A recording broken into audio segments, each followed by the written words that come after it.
राजस्थान के अलवर जिले के पास बसे एक छोटे से गांव की यह कहानी है। गांव का नाम था सूरजपुरा, जहां लोगों के दिलों में श्याम बाबा की भक्ति की ज्योति जलती रहती थी। इस गांव में रहते थे दो मित्र, सुधीर सिंह और महेंद्र सिंह। दोनों बचपन के साथी थे, लेकिन जीवन की राह में उनकी सोच अलग हो गई थी। सुधीर एक सच्चा श्याम भक्त था, सरल स्वभाव का, दयालु और मेहनतकश।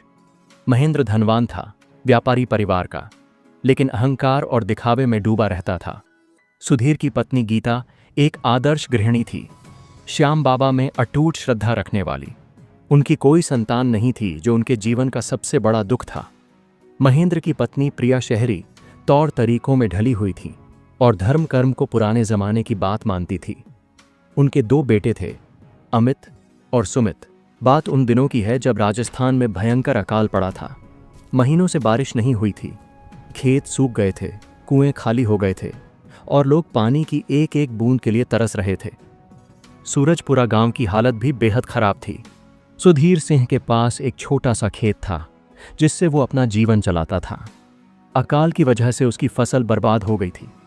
घर में खाने के लिए अनाज खत्म हो गया था, लेकिन फिर भी वो रोज श्याम बाबा के सामने दिया जलाता था और कहता था, हे श्याम बाबा, जो भी हो आपकी इच्छा, मैं आपका भक्त हूं और हमेशा रहूंगा।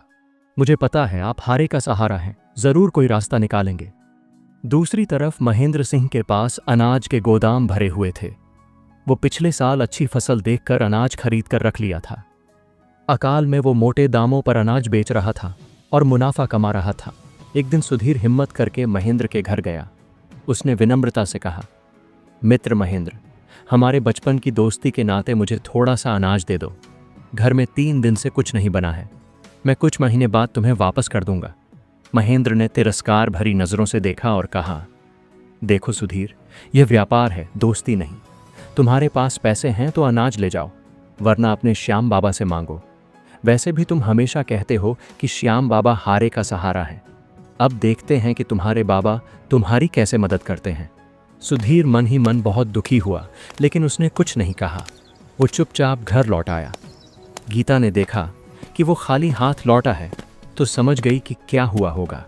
कोई बात नहीं जी, गीता ने कहा, श्याम बाबा जानते हैं हमारी हालत, वो जरूर कोई रास्ता निकालेंगे। आज फिर हम निराहार ही सो जाते हैं। बाबा की भक्ति में यह भी एक तपस्या है।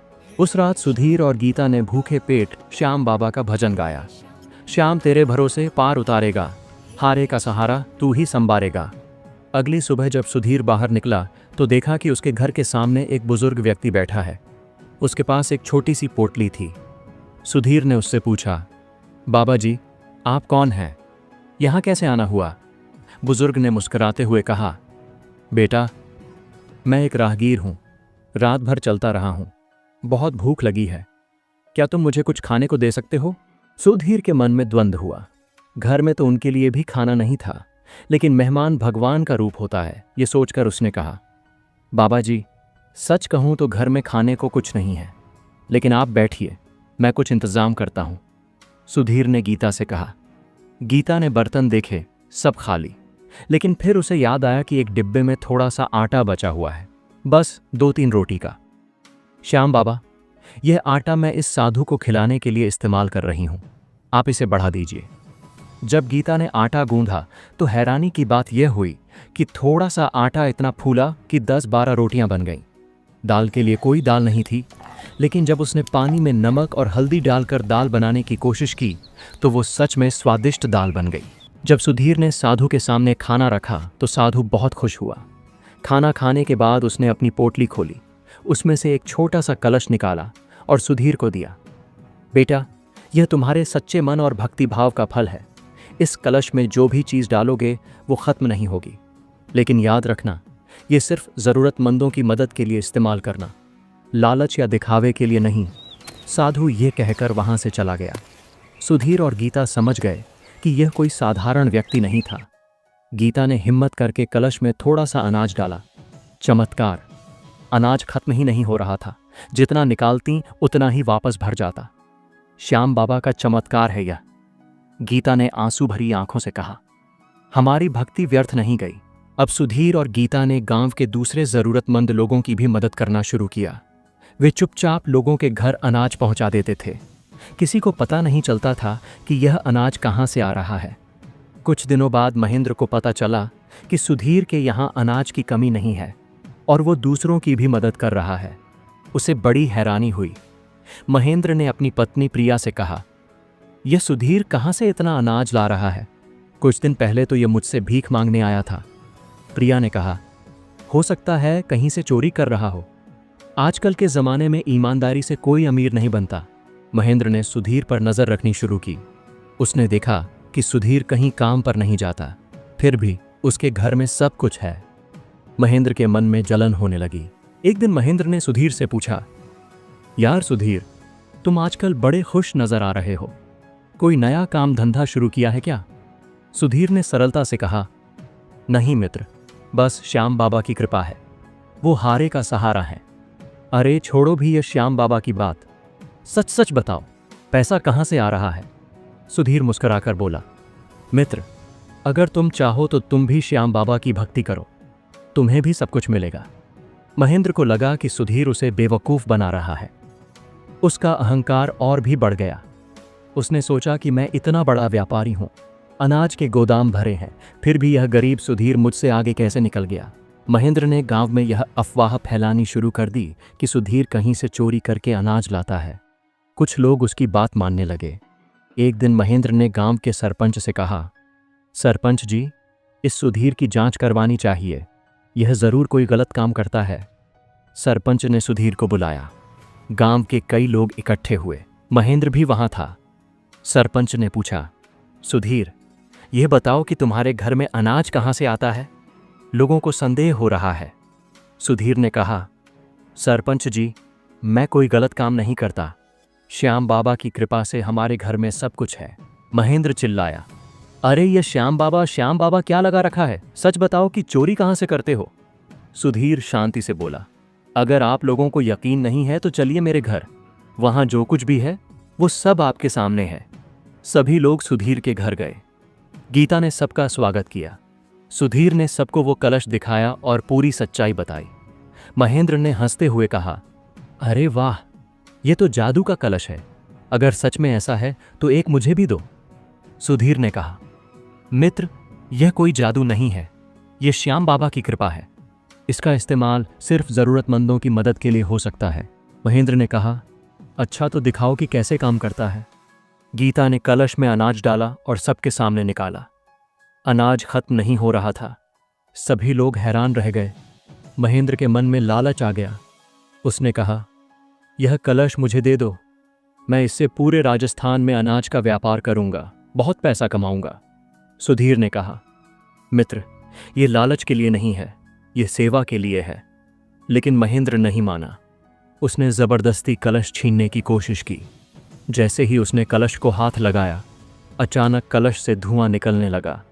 एक आवाज गूंजी, लालची व्यक्ति, तूने श्याम भक्त का अपमान किया है, अब तू अपने किए का फल भुगतेगा। कलश गायब हो गया। सभी लोग हैरान रह गए। उसी दिन से महेंद्र की किस्मत खराब होने लगी। उसके गोदामों में रखे अनाज में कीड़े लग गए। जो अनाज वो महंगे दामों पर बेच रहा था वो सब बर्बाद हो गया। फिर उसके ऊपर टैक्स की बड़ी रकम का नोटिस आया। पता चला कि उसने पिछले कई सालों से टैक्स चोरी की थी। उसके बेटे अमित और सुमित, जो शहर में पढ़ाई कर रहे थे, उन्होंने गलत संगत में पड़कर बहुत सारा पैसा बर्बाद कर दिया था। जिस दिन कलश गायब हुआ था, उसी दिन शाम को आसमान में बादल छाए। रात भर जोरदार बारिश हुई। अकाल का अंत हो गया। गांव के लोगों को समझ आ गया कि सुधीर सच्चा था और महेंद्र गलत था। सभी ने सुधीर से माफी मांगी। कुछ महीने बाद गीता को पता चला कि वो मां बनने वाली है। 20 साल बाद उनके घर में खुशी की खबर आई थी। गांव के लोगों ने कहा, यह भी श्याम बाबा का चमत्कार है। सुधीर और गीता की भक्ति रंग लाई। महेंद्र की हालत दिन ब दिन खराब होती गई। उसकी सारी दौलत खत्म हो गई। वो कर्ज में डूब गया। उसकी पत्नी प्रिया ने उसे छोड़ दिया और अपने मायके चली गई। एक दिन महेंद्र बेघर होकर सड़क पर भटक रहा था। बारिश हो रही थी और वो एक पेड़ के नीचे छुप गया था। तभी सुधीर वहां से गुजरा। सुधीर ने महेंद्र को देखा तो दया आ गई। वो उसे अपने घर ले गया। गीता ने महेंद्र का स्वागत किया जैसे कुछ हुआ ही न हो। उसने कहा, आइए जी, आपका ही घर है। महेंद्र की आंखों में आंसू आ गए। उसने कहा, सुधीर, मैंने तुम्हारे साथ बहुत बुरा किया। तुम्हें तो मेरा अपमान करना चाहिए था और मेरी कभी भी मदद नहीं करनी चाहिए थी, लेकिन तुमने मुझे घर में जगह दी। यह तुम्हारी महानता है। सुधीर ने कहा, मित्र, हम सब इंसान हैं, गलती हो जाती है। श्याम बाबा सबको माफ करते हैं। महेंद्र ने अपनी गलती मानी और श्याम बाबा से माफी मांगी। उसने सुधीर के साथ मिलकर एक छोटा सा व्यापार शुरू किया। धीरे धीरे उसकी हालत सुधरने लगी। उसकी पत्नी और बच्चे भी वापस आ गए। लेकिन अब महेंद्र एक बदला हुआ इंसान था। वो श्याम बाबा का भक्त बन गया था। गीता के घर एक बेटे का जन्म हुआ। गांव भर में खुशी मनाई गई। बच्चे का नाम रखा गया श्याम। महेंद्र ने कहा, सुधीर, यह बच्चा श्याम बाबा का प्रसाद है। मैं इसे अपना भतीजा मानूंगा। जब बच्चा 1 साल का हुआ तो गांव में एक नई समस्या आई। गर्मी के मौसम में पानी की कमी हो गई। गांव का पुराना कुआं सूख गया था। सुधीर ने सोचा कि क्यों न एक नया कुआं खुदवाया जाए, लेकिन पैसे की कमी थी।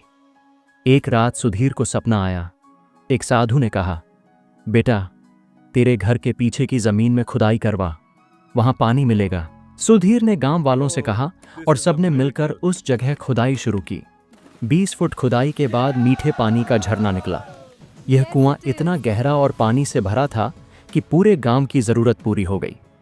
महेंद्र ने देखा कि सुधीर के साथ हमेशा अच्छी चीजें होती रहती हैं। उसे समझ आ गया कि यह सब श्याम बाबा की भक्ति का फल है। अब महेंद्र भी रोज श्याम बाबा की पूजा करने लगा। वो गरीबों की मदद करने लगा। उसका अहंकार पूरी तरह खत्म हो गया था। सुधीर और महेंद्र ने मिलकर गांव में एक छोटा सा श्याम मंदिर बनवाया। हर साल वहां मेला लगता था। दूर दूर से लोग आते थे। गांव की समृद्धि बढ़ने लगी। खेती अच्छी होने लगी। व्यापार फलने फूलने लगा। सब कुछ श्याम बाबा की कृपा से हो रहा था। श्याम मंदिर में हर दिन भंडारा चलता था। गरीब और जरूरतमंद लोगों को खाना मिलता था। बीमारों के लिए दवा की व्यवस्था थी।